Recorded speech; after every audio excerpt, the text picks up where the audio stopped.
Welcome to Community Christian Church. We are so glad you're here. My name is Ed Martin. I'm one of the pastors here, and we're so glad you joined us at our Ashley Park campus, or you're joining us online. I hope if you joined online, you'll come and visit one of our campuses real soon. And you couldn't have picked a better day to be with us, because today we are starting a brand new series. And this is going to be a series that I think if you stick with us all the way through the end, you're going to be glad that you did, because I want to talk to you about something that you've thought about before, and at one point in your life you probably wanted, maybe you still want, or maybe you sort of gave up on it, but I'll get at it like this. Do you remember when you used to be where people would ask you what you wanted to do when you grew up? And I'm not talking about back in the age when you would answer with an animal or something like that. And I'm not talking about the age when people would ask you that, and if you may be in this spot if you're in high school, when people say, what are you going to do? And all you hear is what are you going to major in, or what job are you going to have. I'm not talking about that. I'm talking about that sweet spot in life where when you begin to think, you could think about life and you knew there was a possibility that you could do something. And life seemed open, and the possibilities of what you could do could seem open. And it was that sweet spot, the wonder years, where everything seemed possible and your life was wide open.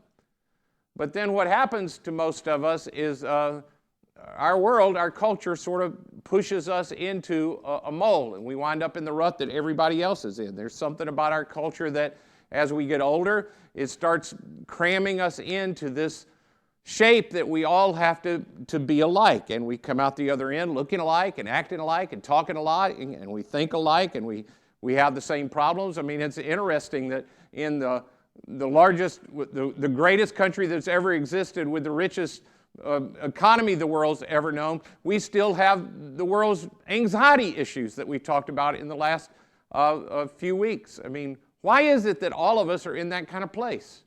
And why is it that all the people in the red states think the same thing, and all the people in the blue states think the same thing, and we all get shaped into the same way, and we all wind up in the same place? And even though as distinct as we want to be, and as individuals as we think we are, even as all the teenagers look about the same from 14 to 18, and all the 20-year-olds look about the same, and all the 30-year-olds look the same, and the 40-year-olds look the same, and then the 60-year-olds are trying to look like they're 30, we all just get into this rut, this mold where life had seemed big and full of possibilities, and then we all wind up in the same place. I mean, nobody started out thinking, hey, I want to live in a house that looks just like the other house across the street, or, I'm different. I'm going to drive a RAV4. Nobody ever thought they wanted to drive a RAV4, and somebody goes, oh, I'm not driving a RAV4. I'm going to drive a CRV.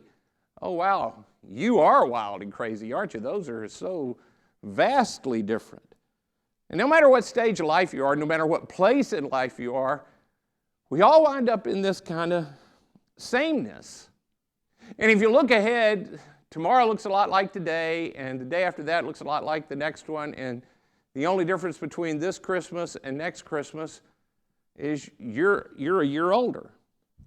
Because everywhere you look, it's just sameness.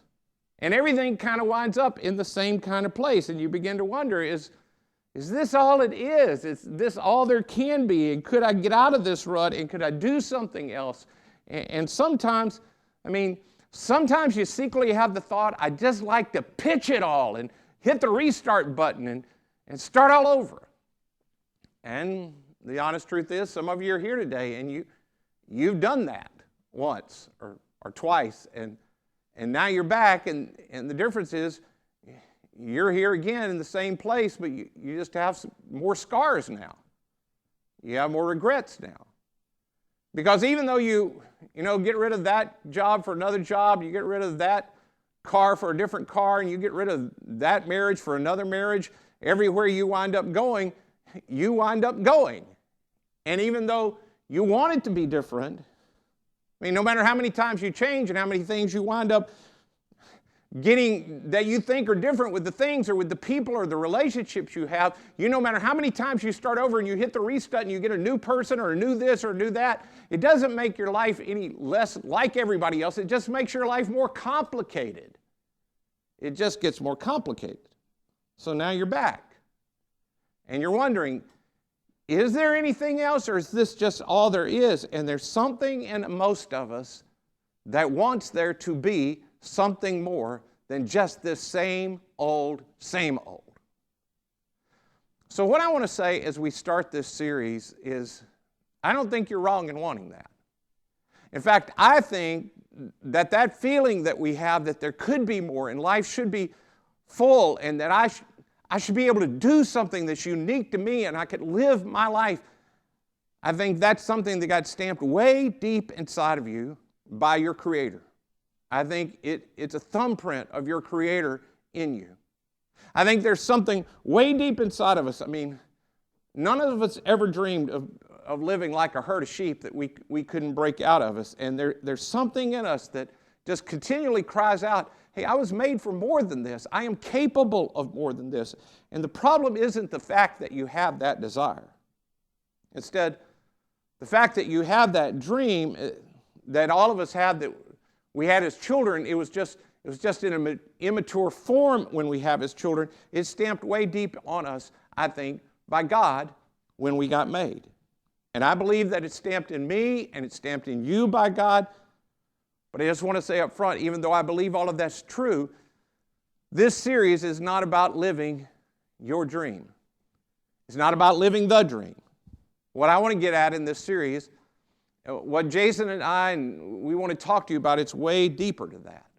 And we're going to get to that in a bit. There is a way to live completely different. What if there is a way that you can live with contentment? I mean, the kind of contentment that no matter what your job is, or no matter what people you're in relationship with, or what amount of money you have, or no matter where you are, that you live with this deep sense of contentment about what you are doing with your life.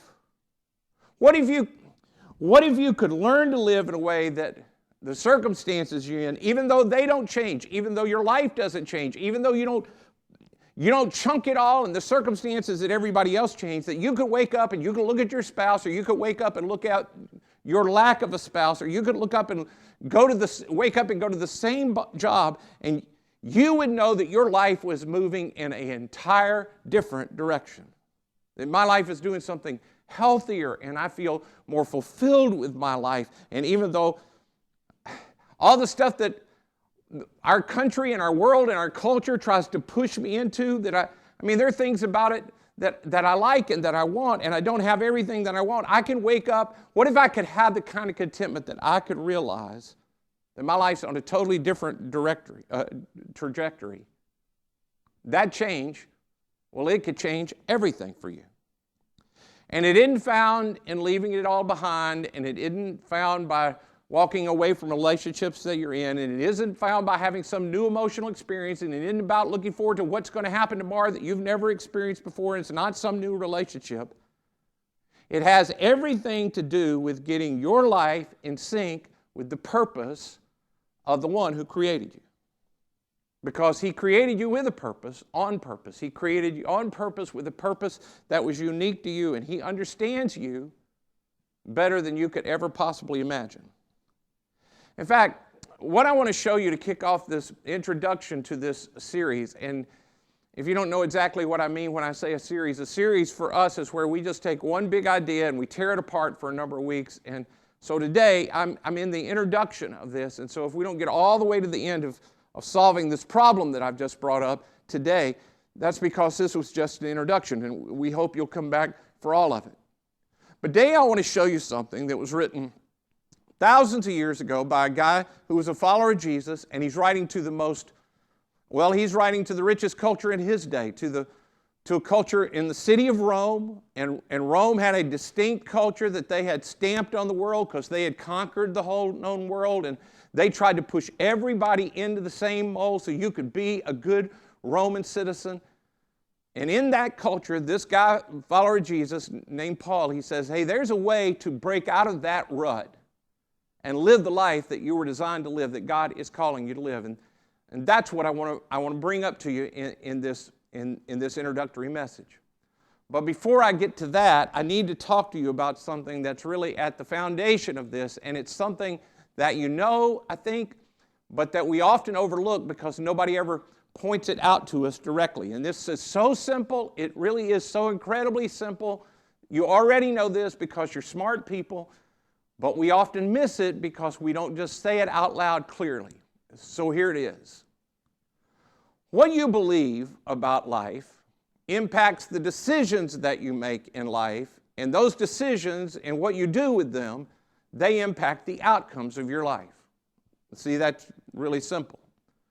What you believe about life, it impacts the decisions and what you do in life, and what you do in life ultimately leads to the outcomes of your life. Now, where we really get frustrated in life is over here in the outcomes. I mean, if you were to come and talk to me and we were talking about some particular problem, let's say it's your finances, and I want to talk, you're not happy with your finances, and I talk to you about finances, you would talk about some decisions you had made that led to outcomes you didn't like and what you wanted to change in the decision area that lead to the outcomes. I mean, if we wanted to talk about, if we said, hey, it's your marriage, or I'm not happy with the relationship that I'm in, and I'd say, well, what's up with your marriage? You'd talk about decisions that you or your spouse or the person you're in a relationship with have made, and you don't like the outcomes that have come out of those decisions. It's the same thing with parenting. It's the outcomes that get our attention. It's the things, the circumstances of our life that we don't like, and those come about because of decisions we make. Now, some of you are already thinking ahead of me, and you're thinking, well, that's only part of the truth, because the truth is, in my life, other people's decisions, they've made decisions, and that's impacted the outcomes of my life. And that's true, but we still have the ability to respond to other people's decision, and it was your response to their decisions that ultimately led to the outcomes of your life. What we believe determines what we do, and what we do determines the outcomes of our life. And our frustrations is over here in the outcome. I don't like what's going on the outcome side of my life. Now, here's how that works, and then we're going to look at a few verses, and that'll be the introduction to what I want to talk to you about today. See, when we believe something's a good decision, when I have a belief and I think this is going to be a good decision, then we follow through on it and we do what the decision calls us to do, and that leads to an outcome in our life. And here's why this is so important for us to get. We think that what I need to do, if I want different outcomes, if I want better relationships, I need to make better decisions. If I want better financial things in my life, I need to make better decisions. But here's the really important part. If redeciding about those things that you want changed does not also involve rethinking and rebelieving, if you don't, in the process of redeciding, if you don't question the beliefs that led to the first decisions, if you don't also rethink and rebelieve, eventually, even though you make a different kind of decision because you didn't like the outcome, your belief will lead you back to similar outcomes in your life. If re-choosing doesn't involve rebelieving, rethinking, you'll eventually get to the same outcomes that you already have in your life. And this is why some of you get caught in these relational loops in your life. And it's why, even though you think you're making different decisions, you wind up at the same kind of outcomes in your life. This is why some of you, it started out for you, some of you are just in high school and college, and you've had a number of relationships, and you go, all of my relationships wind up looking the same. They all wind up being the same kind of thing, and I wind up getting hurt. Well, that isn't really all that surprising, because they're two people in a relationship. You are half of that. And the belief you had that led you to the other person at the first point, if you just decide on a different person, it won't lead to a different outcome unless you change the belief you had. I mean, this is why second marriages fail at a greater rate than first marriages. It's why third marriages fail at an even greater rate, because you have a distinct idea about a relationship and you think it's the person. What was wrong with my first marriage is them. And so I redecide on a different them. But it's the belief that led to the choice that led to the outcome. It's not just the decision. It's the belief you had that leads to the decisions you make. The belief drives the decision. And at some point, we have to go about not just redeciding, we have to rebelieve and rethink. Now, let me add one more thing to this. Almost all of you who are joining in with us today would say that you're a follower of Jesus, or you're considering becoming a follower of Jesus. Some of you are here and you're just checking it out on an invitation, but the vast majority of people here would say they're a follower of Jesus. We have one more thing to add to that. That is that we follow Jesus. And so there's this early follower of Jesus, a guy named Peter, a different one that I'm going to read you in a minute from Paul. This guy, Peter, he has this to say to us. He says, "To this you were called." And what that means is this is what you were called to do as a follower of Jesus. "To this you were called because Christ suffered for you." We remembered that in communion. "Leaving you an example that you should follow in his steps." What we were called to, what God has called us to, as Christ is our leader, is that we should live the kind of life that Jesus would live. It's the call on my life that where I am and the relationships I have and the places I go, that I would live the life that Jesus would live. That's the call that's deep inside of us, to live the life that if Jesus were in my place, I would live his kind of life. And I believe, for followers of Christ, that longing that was in you when you were a child, that you believed everything was open to you, that God had placed inside of you, that this call that's on your life, that's what you've been longing for, that God would lead you to. The adventure of living the life that Jesus would live if he were in your place. But the problem is, we aren't Jesus. We aren't like Jesus. In fact, some of you here who are followers of Christ, you're not even sure it's possible for you in your life to do what Jesus would do. You're not even sure that you can do that. But that's to what we were called. And many of us know that the problem in this is that we know we should do something. We should do something different than what we're doing. So we begin with the question. You remember those little armbands people wrote? Maybe it's 2 decades ago now, where everybody had the WWJD, what would Jesus do? Well, the problem with what would Jesus do is there are many instances where many of us don't know what Jesus would do. We don't know what Jesus would do. And then even if I can figure out what he would do, I can't seem to get it done. Even if I know what Jesus would do, I can't seem to get it done consistently in my life. And I don't wind up with this kind of adventurous right. In fact, I wind up more frustrated, maybe more religious if I ask what Jesus would do. Maybe I become more religious than other people around me. But the truth is, asking what would Jesus do, it just makes me a more religious version of people who are in the same mold, living the same life, looking pretty much like everybody else, but slightly more religious than that. And so, some of you we just want to chunk it all. That's not what I wanted. That's not where I'm going. I don't like that any better. In fact, some of you are coming back and you tried something else, and you're hoping that now in this place, in this church, you can find something. Is there a way to do what you feel called to do, to live the life that Jesus wanted you to live? And there is. But it does not start with the question of what would Jesus do. That's the middle part of what I described to you. We have to start back with, what did Jesus think? What did Jesus believe that led Jesus to do what he did, that led to the outcomes that he had? We keep trying to go to, what would he do so I can get to that outcome? And I can't do it. But the real issue is not what would he do, it's what did he think that led him to do what he did? So then I can have the outcome and live the life that I've been called to. But it all starts on the level of my belief. See, but the temptation is just to focus on, I didn't get the right outcome, so I need to do different. And so churches and Christians, we always focus on, you're doing the wrong thing, and we try to get people into managing their behavior. But you can't do the right thing if you don't believe the right thing that leads to the right decisions you need to make. Now, Jesus said everything that I said much shorter because he's way smarter than I am. Here's the way Jesus said that when he said it directly to his first disciples in John chapter 8, verse 31. If you hold my teachings, you are really my disciples. Then you will know the truth, and the truth will set you free. So now we're on to the book of Romans. This part that I told you early on, Paul wrote to people. He takes that teaching of Jesus. You hold my teachings, then you'll know the truth. The truth will lead to the outcomes you want. If you hold on to them, you'll have the right beliefs, and that'll lead to the right outcomes. Paul trying to flesh that out for these people in this cultural city of Rome.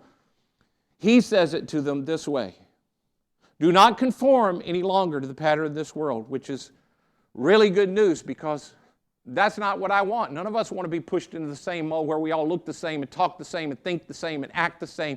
There are people around me. I don't want the kind of relationships they have. I don't want the kind of financial choices they made. I don't want to be like that in any way, but I can't seem to break out of it.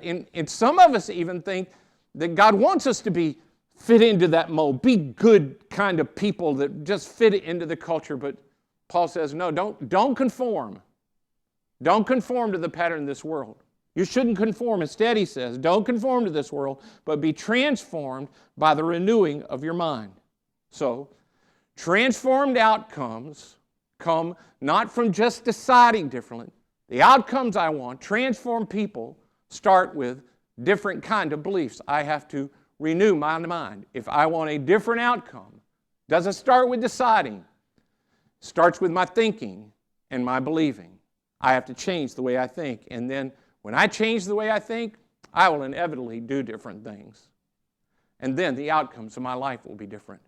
And people will see that, and often they'll be surprised. In fact, some of you who have started following Jesus and you've started putting it in place in your life, you started holding on to His teachings and you've tried what He asked you to do. Some of you are very young and you just started out and you said, whatever Jesus says, I want to try to do it. And you listen to what He says, and then you're hanging out with people that you used to hang out with and they haven't seen you for a while and you haven't seen them, and they say to you, hey, you're different. What's different about you? And you're like, I don't know. I feel pretty much the same. And they're like, no, you're different. You know why? Because when you change your thinking, it leads to different decisions, which leads to different outcomes.